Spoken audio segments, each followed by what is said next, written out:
What's going on, golf addicts? Welcome to the Tour Junkies podcast. It's another episode with our friend Mark Hill, our resident Tour Junkies European Tour expert in betting and DFS. Mark is a new addition to the Tour Junkies team. We're so grateful to have him. Born and based out of Northern Ireland, Mark has 10 plus years of experience full-time working in the betting industry and knows his stuff.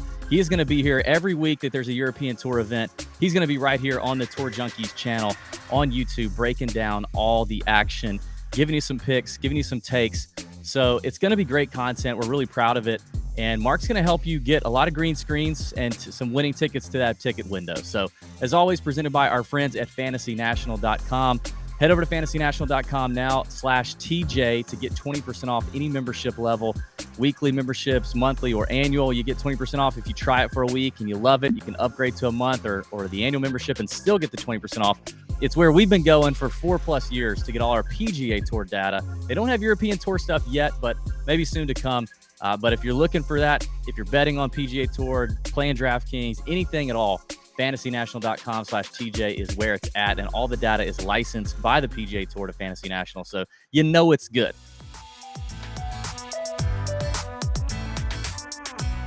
Hello and welcome to another edition of the Tour Junkies European Tour Preview Show. I'm your host Mark Hill, and let's get it out of the way. Last week at the Alfred Dunhill Links, we kicked off the Tour Junkies European Tour with a absolutely abysmal showing.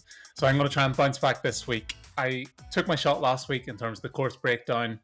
I felt there was an advantage with the certain layout and certain tracks, especially with the bad weather that was imminent on the Friday. It didn't pan out how I hoped. I got it up epically wrong. Listen, this week, I don't face the same issues. We're down to one track.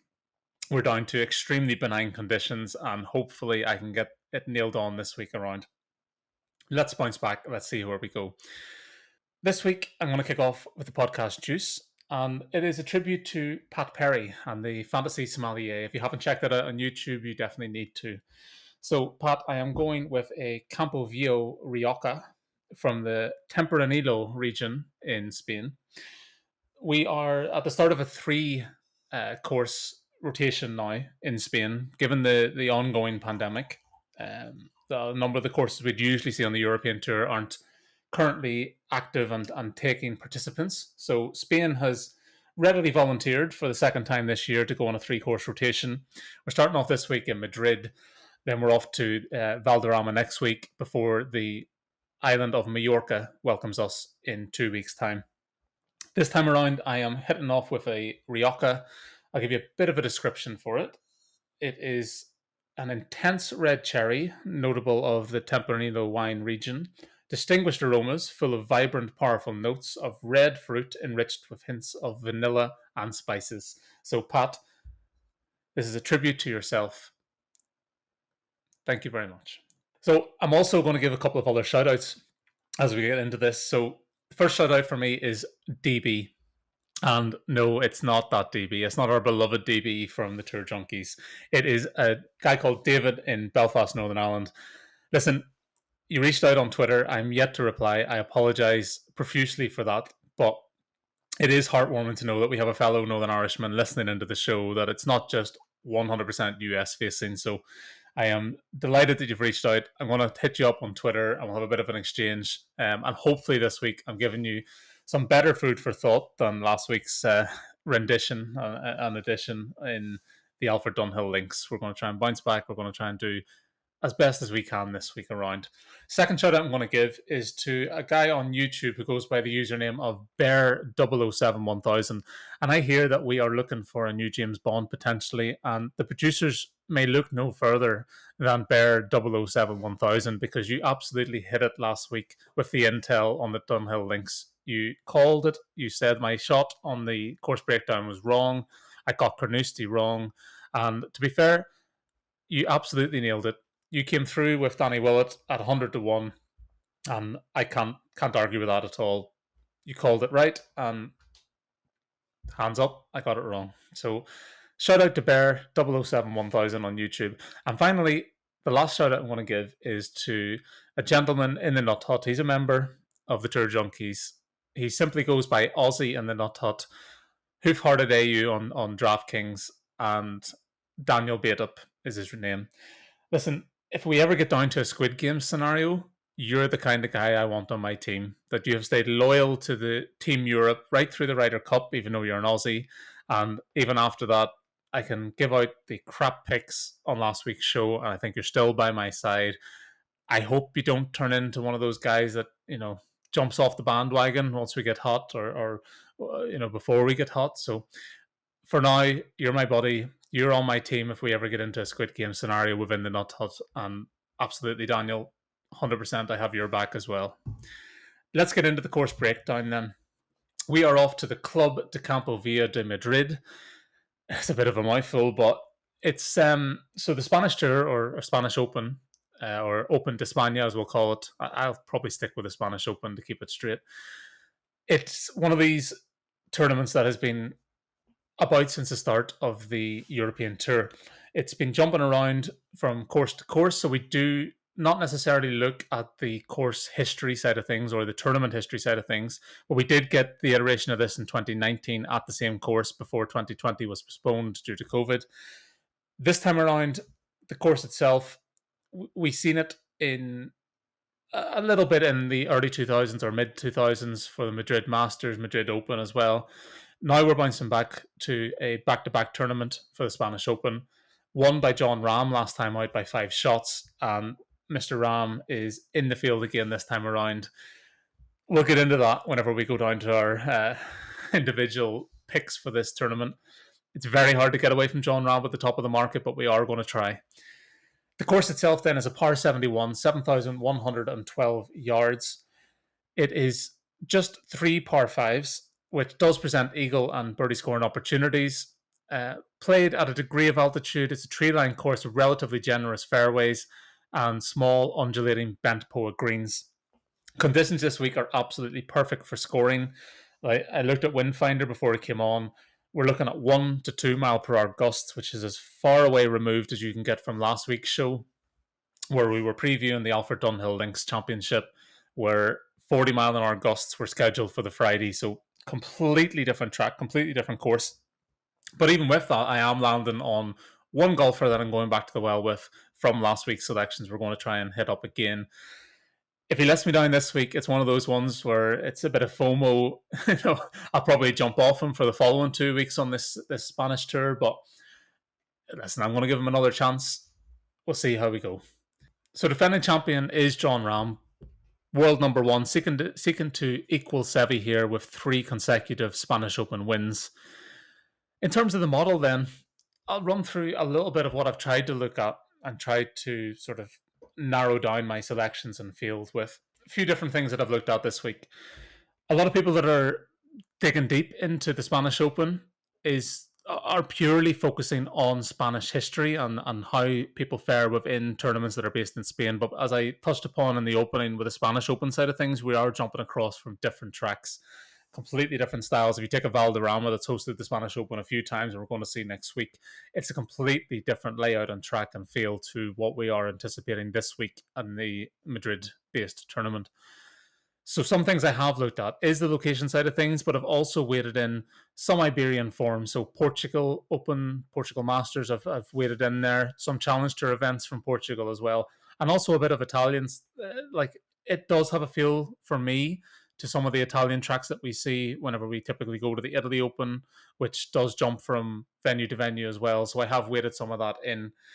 Outside of that, last 24 rounds, if we're going back to the Fantasy National, well, if I try and pull my other resources together, so the likes of Tour-Tips is one that I would recommend looking into. Data Golf speaks for itself. There are other resources out there, Golf Betting System. I try to pull together as much data and information as I can to sort of replicate what is available on Fantasy National.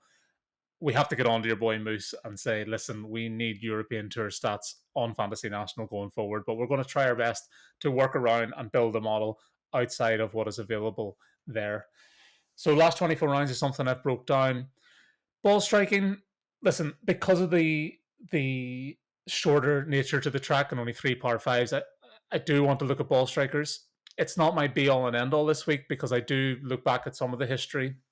Yes, the course has been lengthened going into 2019 and now for this 2021 edition. and a few other rendition or a few other changes and tweaks to the course itself, but I will be weighting ball striking in there. What I have almost equally weighted, not particularly lower, is short game. So I am looking someone who can attack around these greens. Around the green game is solid, putting is solid.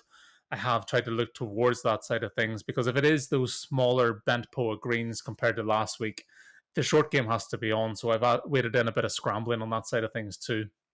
Driving accuracy, it is a tree line course. The fairways are fairly welcoming, so I'm not going to be too OTT in terms of the driving accuracy. And I have picked some guys today that are not necessarily the most accurate with the driver, but they have the distance to offset that. The rough is not going to be particularly penal at this course, so it is something that I'm going to look at in terms of driving accuracy, but not particularly heavily weighted. Par 5 scoring, I did touch upon that there is only 3 par 5s at this course, but with that in mind, I want those guys to be scoring on those par 5s, so I have weighted that in to a degree. Birdie or better percentage, it speaks for itself. Listen, we're coming to a track where it's very inviting. We've seen tour professionals absolutely annihilate this course, and it would not surprise me if we do hit minus 25, minus 27 this week in terms of the score that ends up winning this tournament. It's one of those ones where I absolutely want to be on side of someone who has a high birdie or better percentage, and that is heavily weighted into the model as well. And actually, to be fair, it probably takes up most of the weight. I've weighted just under 20% of my overall model is birdie or better percentage over the last 2 years. And with that, it's more weighted towards the more recent performances. So birdie or better performance is something I have weighted in. Just as I touched upon last week as well, a lot of the strokes gain data that I look at is adjusted to the field strength. So again, this week, it's not necessarily guys that field strength wise, strokes gain wise, are necessarily scoring the best. It's how they score against the adjusted field weight. So that's something I'm going to bear in mind overall for this. So it's a tournament this week that whets the appetite, will I say. I struggle to narrow it down to just 5 selections. I've gone with 5 this week. There are lots of other guys that are popping on models. And what I'm going to try and do in the DFS portion is put you on to guys that not necessarily are being mentioned on other shows, and we can try and find some value with that in mind. I'm still trying to work on this ownership projection side of things in the background. Outside of my number 1 selection, the other 4 guys that I'm popping on my model and that I'm going to mention this week are not necessarily being talked up on other shows, so I want to try and push those guys. You are going to have to make that decision whether you're going to eat the chalk with Jon Rahm at the top and try and build your lineup in DFS outside of that. Also, from a betting perspective, if you're going to bet outrights, maybe look for the without the favourite market, which most books are pricing up now. They're taking Jon Rahm out of the mix. You can bet it up. And even DraftKings yesterday released their pricing without Jon Rahm. By design, I do not know. They did add him in this afternoon. And we're now looking at a price point of 12,300, which is not as high as it could have been, considering he's gone back-to-back wins here. But it's definitely competitive. And betting price-wise, you're looking around 2-1 for Jon Rahm, which is Tiger Woods territory that we're hitting now. So he's definitely someone that you have to keep in mind for this week's tournament, either from a betting perspective or a DFS perspective. But he's not completely untouchable. Like, there are weaknesses in Rahm that might come to the fore whenever we get into it here as we break down the rest of the tournament. So let me get to the betting side of things then. Top of the betting board, I picked out a few names here. And Jon Rahm tops the board at 2-1. Bernd Wiesberger comes in second at 18-1. Masahiro Kawamura at 35-1. Guido Migliozzi at 35-1. And Sean Crocker heads the field of a number of golfers coming in around the 50-1 range. So I've touched upon Rahm as it is. It's one of these ones where if I was to bet on Jon Rahm in this tournament, I have to treat my staking plan side of things that I'm betting on Rahm almost to the same stake level as I would a matchup. So when I'm breaking down the betting side of things, I definitely want to be looking at, let's say we're at a, let's say we have the luxury of a $10,000 bank. And I typically bet 1 to 2% of that bank each time that I enter the betting market for a golf tournament. I might be betting 1% of my bank, $100 on a matchup, but I might be betting $25, so 0.25% on a outright. The luxury we have over here in the UK and Ireland is that we have each way betting, and we can make the most of those prices for 8 places, 10 places in an each way perspective at the various books. When you're US facing, you don't have that luxury necessarily. So outside of that, you have to try and make the most of the pricing that's out there. If I was to bet on Jon Rahm this week, in and around that 2-1 range, he is larger in places. It would be with that stake in mind for a matchup. So I would be betting my 1 unit or $100 on Jon Rahm to win almost like a matchup. Take that bet and put the rest of your stakes into something else. It's going to be original, I hope, that I'm going to swerve away from betting Jon Rahm. Jon Rahm technically is coming into this tournament with a miscut, and he's done that on 16 other occasions where he's come into a tournament on miscut and he's won just once. The caveat with that is that his one win off a miscut happened to happen in this tournament a couple of years ago in 2019 at the same venue. So we have to bear that in mind. But you have to also look at the mentality and the mindset. He's going to be fully motivated to try and equal Seve's record at such a young age in his career still. We're talking about a guy who is the world number one. He's ticking every single box you could imagine. He tops my model by an absolute country mile this week. But does he provide value from a betting perspective? Not necessarily, but I would treat your staking plan side of things, if you are going to go down that route, that you are betting what you would on a matchup compared to what you would bet on an outright. And that's as best as I can go. I'm going to swerve away from Jon Rahm for this show. It's not necessarily that I'm going to not have a Jon Rahm led lineup on DFS, and I probably will end up pulling the trigger on Jon Rahm for 1 unit when it comes to my matchup selections. As I said, not necessarily against one other golfer in the field, just put the same sort of stake down on Jon Rahm in a head-to-head, for the outright market as I would in a head-to-head market. So 1 unit or $100 if you have a $10,000 bank. Bank management is absolutely key if you're getting down the betting route. If you are just going down the fun route, just manage your finances securely. Ethical tour junkies we are here. We have to try and manage it as best we can. But definitely approach Jon Rahm this week with a degree of caution. In terms of the other guys at the head of the market, Bernd Wiesberger, I still have my reservations whether he can pull it together over 4 rounds. The putter is a concern, of course, and I would be swerving at 18-1. He drops down in my model. I'm going to take him on a couple of things, and he's not necessarily my fade in the 9K range when we get to the DFS, but it's definitely one that I'm going to be looking at to steer away from. Has been popular in the betting market, though. Outside of that, Guido Migliozzi is up there as well. Listen, I love Guido. I think he has opportunities coming up within the European Tour where he can nail down a win. I don't think it's coming this week, personally speaking.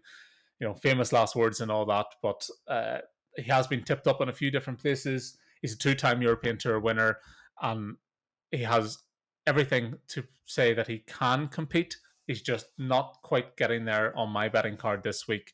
The price of 35-1 for Guido Migliozzi on the European Tour looks extremely appealing on paper. I just haven't quite got there on my numbers for this week. I am going to talk about Masahiro Kawamura very shortly. Sean Crocker is another one that will probably be in some of my DFS lineups. I don't think he has the win equity for this week. He can shoot low. Tee to green, he's doing extremely well at the minute, but he's one that I am going to swerve in terms of the outright markets because I don't think he has the win equity for this tournament in particular. But definitely DFS-wise, I will be keeping Sean Crocker on side. It's the short game and the putting side of things that I'm worried about with Sean Crocker.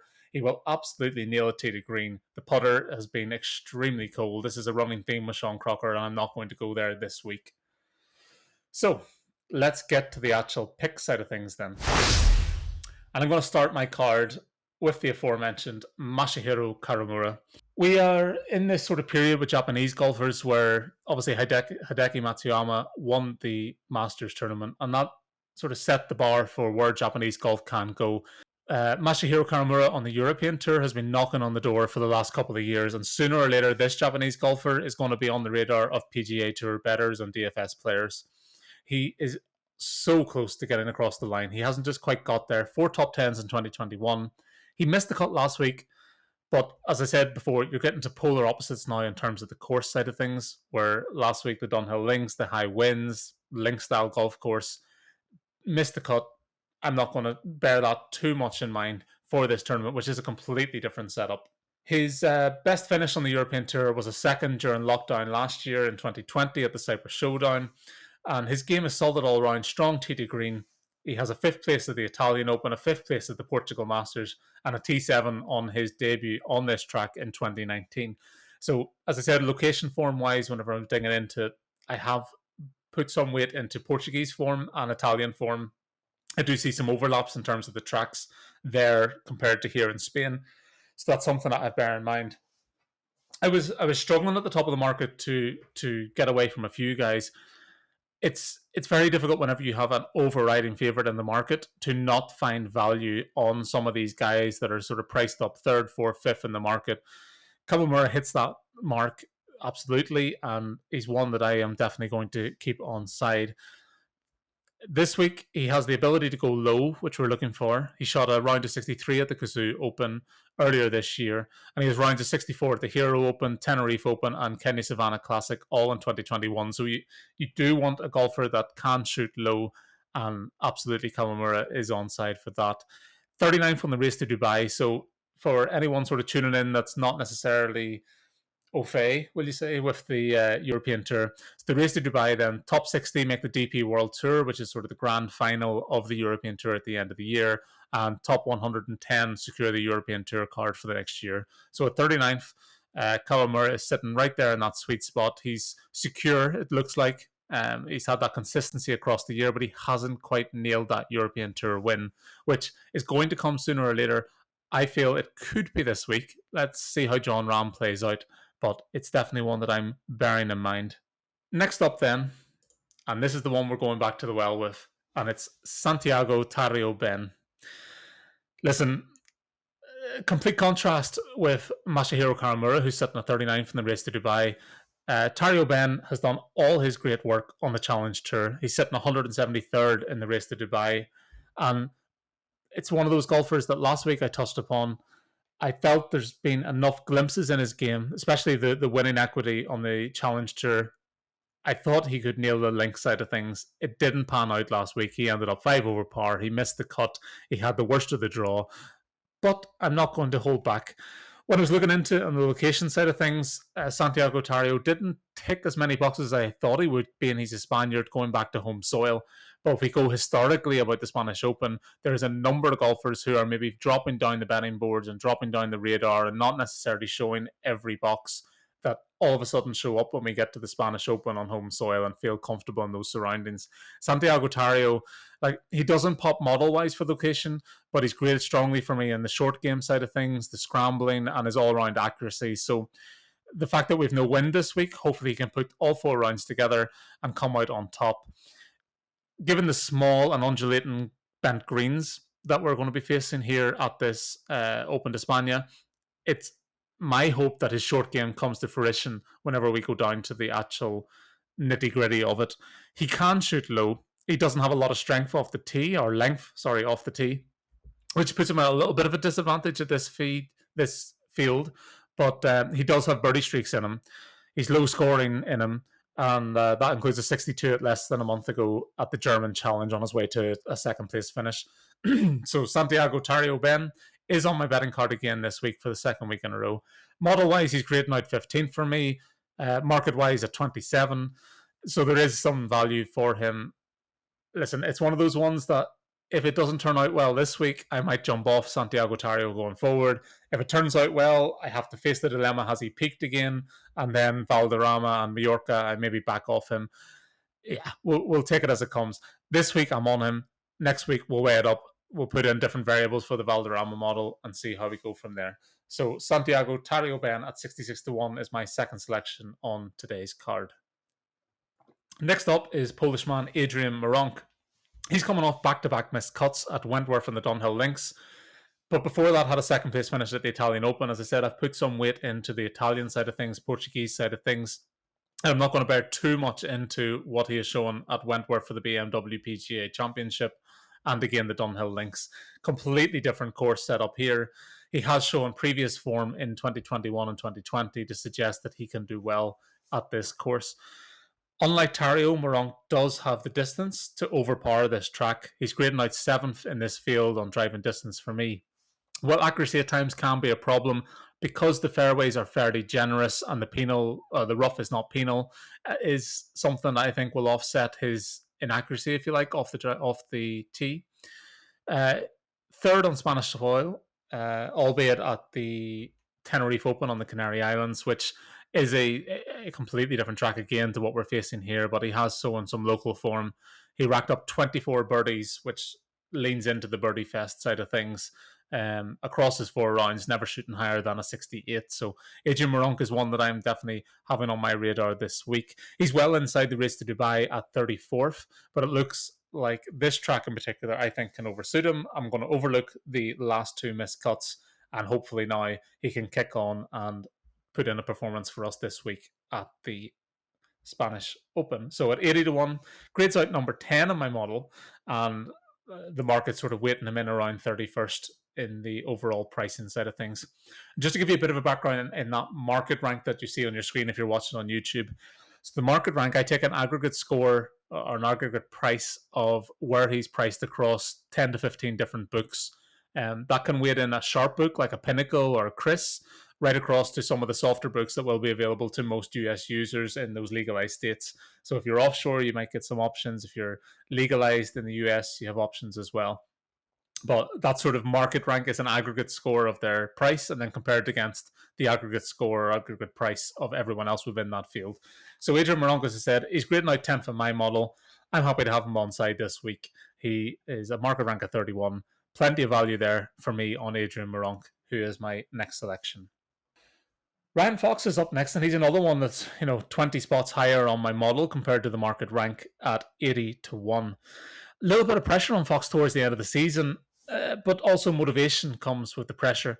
He's sitting 94th in the race to Dubai, as I said, top 110 secure the card for the following years. So on that side of things, he's sort of looking over his shoulder. But in terms of the top 60 that make the World Tour of Dubai at the end, he's got to have that in mind, and also the hierarchy within the European Tour, that he can get some major exemptions and other bits and pieces. So he's sitting thereabouts. If he puts a good run together in this Spanish run at the minute, he can do quite well. So Ryan Fox is one that's on my radar. He is a consistent cut maker, but has not had a top 10 finish since the start of the year, where he finished T6 in the Saudi Invitational, second in the field in driving distance. So he's one of these golfers that can overpower this track, given the short nature in terms of distance. And we've seen him score well on par 5s generally, which, as I said, this kind of tournament is one where you want to be getting those eagles and birdies on the 3 par 5s that are available to you, and do that consistently across the 4 days. So Ryan Fox is definitely one that's on my radar here. Location form doesn't necessarily jump out to me if you only look at Spain, but because I'm bringing in some Iberian stuff and a little bit of Mexican herb mix in there as well with the Italian herb mix, will we say, with the Italian form weighted in, he did pop a little bit higher for me when you just don't look just at the Spanish side of things. 2 previous showings in the Spanish Open, miscut, but that doesn't necessarily translate to how he's going to perform at this tournament, because they were in 2016 and 2018, which were very different tracks to what we've seen in the last iteration of this tournament in 2019. So Ryan Fox is one that I'm happy enough to say that the price is more reflective of not hitting those top 10s lately and not necessarily showing Spanish form, but there's enough other elements to his game overall that I'm happy enough to back him this week. We've also seen other golfers turn around their previous Spanish form. Fabrizio Zanotti is in this field. He had 5 consecutive missed cuts before hitting a top 12 finish in Madrid in 2019 at this track. So I'm not necessarily weighting previous Spanish Open form necessarily, because of the different natures of the courses that the guys faced. Completely different kettle of fish this time around. And the last thing with Ryan Fox, Obviously, with the length off the tee, he has that an advantage generally speaking, but he's also converting that into birdie or better percentage, grading out 8th overall in this field for me. So if he can get rid of some of those errors that have crept into his game, I'm happy enough to have him on side. And at 80-1 price, you're not going to get the perfect golfer, but you are going to get someone this week that I hope will deliver for us. My final selection then actually grades out highest in my model. I haven't seen him talked up too much elsewhere, but one thing I noticed when I was going through this, in terms of the Spanish history and the Spanish form, was that South Africans popped off the page. I had a number that sort of have been talked up on other shows, like Justin Harding, Danny Van Tonder.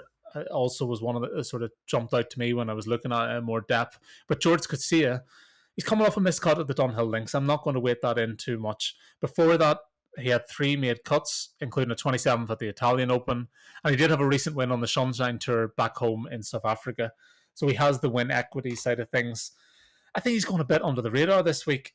He can shoot low. He had 23 birdies at the Kenya Open earlier in the year and regularly shoots 65s and 66 when he does get himself into contention. So we have a golfer there who can nail the birdies consistently when he's in the mood. I'm just hoping George Coetzee fancies this week. As I said, I'm not going to wait too much into last week's side of things. Iberian form with a sprinkle of that Italian herb mix. But in 2020, he was first at the Portugal Masters, third at the Portuguese Open after back-to-back missed cuts at the Czech Masters and European Masters. He's also had a top 30 in Italy this year. So he's definitely showing me glimpses that at 100-1, he's maybe overpriced. Underpriced, and then we want to try and have him on side. I would have him much closer to 66-1, almost 50-1 in this field. If you take Rahm out of the mix, he's definitely going to be on my betting card. At 100-1 within this field, I think he's overpriced. I say the market is sort of grading him out around 51 in this field. I'm going to try and have him on side. Stats-wise, ball striking and driving accuracy would be my main concerns. So I know a lot of guys have put weight into ball striking this week in the tee to green game, but he grades out third in short game model for me, which definitely means it's a golfer that has improved with the flat stick over the last couple of years. I had a look into his baseline. So 2 years ago, wasn't doing much with the putter. The last 6 months and then the last 24 rounds in particular, he's really starting to show signs that the putter is hot, and that's a guy that I want on side when we're coming into a birdie fest. So George Coetzee has the ability to go low, has the location form if you don't just narrow it down to the Spanish side of things and bring in some of those other countries that I think sort of correlate here. So George Coetzee rounds out my card at 100-1. So best of the rest then. As I touched upon last week, there are other guys that are going to be popping on my model that I do show value on betting wise. So I'm going to run through a few of those guys right now. Richard Bland at 50-1. Richard Bland has had an epic 2021. He's shown great consistency late. Well, I'm saying late in his career. He looks to be peaking at the age he is now. He is popping at 50-1. Andrew Beef Johnson is another one at 50-1 that came very close to making my betting card. I am going to have a bit of a deeper dive tomorrow on Wednesday to have a bit of a closer look at Beef Johnston. He's definitely on the radar. Shubhakar Sharma has made my card in previous tournaments. Again, he's there or thereabouts for me this week, still showing value at 66-1. Will Bestling, Tapio Pulkkinen, both at 100-1, and Danny Van Tonder, another South African, at 151, do show value for me on my betting card, on my overall model. When it comes to the betting side of things, as I said, I put my emphasis on value. I make a price based on my model, and from that, I try to extract some value betting-wise. You're not necessarily always going to land on the winning golfer of the tournament, but hopefully long-term, if you have that edge and your model numbers are accurate and your inputs are accurate, you will long-term see a nice sizable return at the end of it if you're betting value-wise. DFS. Yes, so the big dilemma this week is Jon Rahm. How are we going to approach Rahm being in this field? I said on the betting side of things, I'm more than happy to treat my stake-in plan that if I'm going to have a little bit of a nibble on Jon Rahm at this tournament, it's going to be with the same stake that I would on a head-to-head matchup. When we come to DFS, 12,300 price point for him in this 9K range is something that I definitely have to keep in mind. It's not necessarily. It's obviously very, very high compared to a typical field and a typical price point in DFS. but I don't think they quite went to the extremes that I thought they might. I thought we were going to see maybe 12-8, 12-9, possibly even a 13,000 golfer this week in Jon Rahm, giving his dominance over the field. Like when I graded it out score-wise in this field, Rahm was so excessively ahead of the rest of the field in terms of my overall score for this event. So, yeah, 12,300. I think it would be remiss of you not to have him in some of your constructed lineups. And I think it still gives you enough leeway to have some high end 6'9, 6'8 guys and low end 7,000 guys to round out a fairly solid card. So, a lot of what I'm picking upon this week is going to be focused in on that 7K range. So as if you do want to bring in Jon Rahm to your mix, that he's there and he's available. So the 9K range itself, I touched upon Masahiro Kawamura at 9,900 will be in my mix. Richard Bland at 9,600 and Mikko Korhonen, the Finn, at 9,300 are the guys that I would have on side in the 9K range. My fade in this range is Victor Perez. Now, Victor Perez came into last week's tournament at the Dunhill Links as the defending champion, and what sort of set him apart there was that he has a partner that's based in Dundee, or was based in Dundee, now Edinburgh, and sort of had that familiarity with the Scottish golf courses and the Scottish links, and was a defending champion from 2019 in the Dunhill Links. For me this week, though, at 9,500, it's very, very pricey on the DFS side of things. His recent form over the last 24 rounds, you can't get away from that. He grades out third for me in this field. But what I'm more concerned about is some of the other stats that I've looked at for Victor Perez. His birdie percentage, he's sort of dropping down. His P5 scoring, distance off the tee, short game, accuracy, scrambling, he all graded out lower than some of the other guys in that 9K range. So for that reason, at 9,500, Victor Perez is my fade in this range. I'm going to go down to the 8K range then. A guy that I put up in my head-to-head last week against Santiago Tarrio was Min Lee Woo at 8,700. He came through in the end of the day compared to what Tarrio returned at a +5 missed cut. Can't get away from that. He does tick the boxes for me this week at 8.7, so he is one of my golfers at 8,700 in the 8K range. Sean Crocker at 8,600. He's got the distance off the tee. The tee to green game is absolutely flying for Sean Crocker this season. What I'm more concerned about is what he's doing with the putter. And when he gets into contention this week, which I do expect to be there or thereabouts, sort of top 10 equity with him, the putter is not going to get him across the line to win this tournament when the Birdie Fest sort of plays out. So I do have him on side for DFS. He will be fairly highly owned because he's shown some great consistency week to week in terms of top 10s, top 20s. So you are going to have to bite a little of ownership there and eat the chalk, but he is definitely going to be in there at 8,600. Andrew Johnston, Beef Johnson, he has won before in the Spanish Tour or Spanish Open, I believe. I don't have that to hand, but 8,200. He did pop on a number of different attributes within the model. I'm going to have him on side this week. And my fade is a bit of a bold fade in the 8,000 range, and that is Rafa Cabrera Bello. Last time around in 2019, he finished second. The top two tee to green within the field was Jon Rahm first, Rafa Cabrera Bello second tee to green. It is a strong part of his game. I think you're going to see a lot of builds this week in DFS that are going to start with Jon Rahm at the top and jump down to Rafa Cabrera Bello because Spaniards have ultimately done extremely well here at the Spanish Open traditionally. For me, I'm trying to find some holes in different golfers' games, and we're seeing a number of golfers jump across from the PGA Tour, dip themselves back into the European Tour and doing exceedingly well. Even Troy Merritt showed glimpses last week coming across in the PGA Tour into the Dunhill Links and scoring well on a couple of the days. Rafa Cabrera Bello has all the arsenal in his locker, if you like, to do well this week. I'm going to take a fairly bold fade because I think ownership is going to be extremely high. He grades out number 2 on my location model, can't get away from that. But the distance side of things is an issue, as well as the par 5 scoring and the birdie or better percentage. Given the potential high ownership, it's going to be a fade for me in this 8K range. So Rafa Cabrera Bello is my fade here. Let's jump down to the 7K range. Santiago Tarrio at 7,700, Ryan Fox at 7,700, Adrian Moronk at 7,500, and I'll throw in George Coetzee there at 7,300. I've touched upon all those guys in the betting preview. I'm not going to go over that again. But in terms of my fade in this range, it's Eduardo Molinari. I'm just not seeing enough form from Dodo of late. Lovely ball striker when he gets his game together and very accurate with the driver. But I've not seen enough in the all-round numbers, especially the last 24 rounds, to suggest that he can justify his price point. 7K does sound low in this field, but it's such a range of golfers in that 7K at the minute that appeal to me outside of Eduardo Molinari, so I am going to fade him here for this range.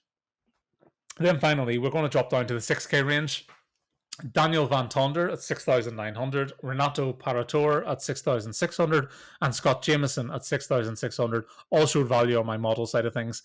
And to be honest, there's actually quite a lot of guys in this 6K range that would appeal to me. It's not a bad range generally to find some value. Siwon Kim, Julian Guerrera, Joel Sojum are some other names on my radar who I might be putting into my lineup, so I'm starting to build them out.